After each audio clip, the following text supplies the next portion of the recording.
Just again to speak to those numbers, was that obviously within an ETF, if that's the MSCI tracking the index and so forth, typically those funds, whether it's a Vanguard or other, the cost structure is very low.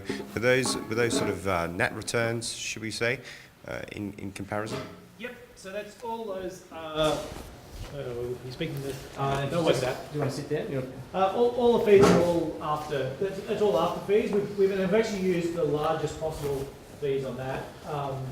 So what we do, I've got some charts there somewhere that show that the pre-fees were 23 or something like that, and then what we've done is, because every client, because there's a tiered system, so if you don't put much money in, your fees are a lot higher than if you put heaps of money in there on a percentage basis. And so all the fees we're showing are as bad as it can get in terms of in terms of that. Having said that, different clients, all the different clients will have ethical screens on it, or they got in at different times, and we're always asking the question, how come that performance wasn't as good as mine? It's usually because people got in halfway through a month, or they've got an ethical screen on there that's knocked out some stocks that did quite well.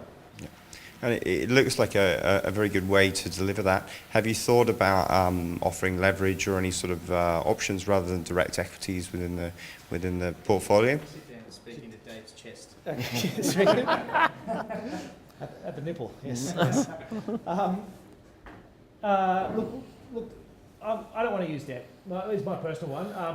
If people want to put debt over it themselves, that's their choice. I'd probably prefer you didn't, but it's your your money. I guess the idea of this fund was, and the name Nucleus was that we wanted something that considered at the core of somebody's assets, and that has got safe stuff, relatively low risk. We're trying to hedge as much as we can in terms of the assets that we're buying, and it's not something, as opposed to sort of a hedge fund or something that's out there trying to really swing for the fences. We just want to slow and steady, I guess. And so if you put leverage over that, there'll be years like last year where you would have done fantastically well, but there's years where you're not going to do so well. And so, generally speaking, we'd probably prefer that you didn't.